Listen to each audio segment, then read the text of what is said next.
Hey guys, this is Dr. Hub. Now we look at the morphological classification, and this is going to be of the anemias. So first we look at the microcytic hypochromic. So microcytic hypochromic means that the MCV, this is less than the 80 FL. So what does it include? So microcytic hypochromic, this includes the iron deficiency anemia. Then it also includes the sideroblastic anemia. Then comes the presence of thalassemia as well as lead toxicity. Next we look at the normocytic normochromic.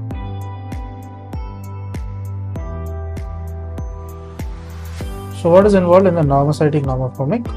So here it means that the MCV, this is between 80 to 100 and it is in the FL. Now let's look at the examples. So normocytic normochromic, it includes the acute blood loss. So they can be acute blood loss as well as the anemia of the renal disease. Next, it also includes the hemolysis as well as the bone marrow suppression. So what is involved in the bone marrow suppression? They can be the aplastic anemia as well as the pure red cell aplasia. Then we'll be heading towards the macrocytic normochromic.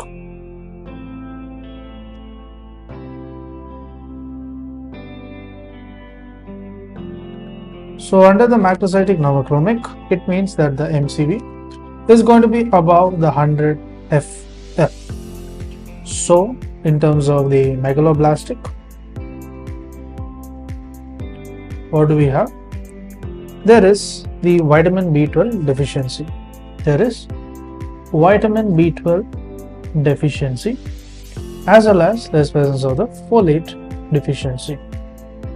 Next comes the presence of the thiamine deficiency.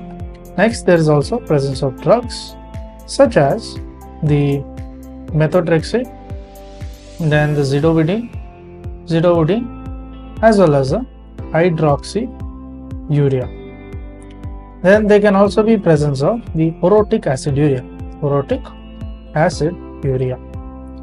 Now let's move on to the non-megaloblastic.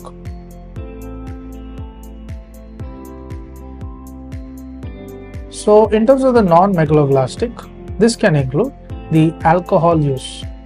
So they can be the alcohol use. Next, there is also the liver disease as well as the hypothyroidism. They can be the hypothyroidism. And there is also the hemolysis.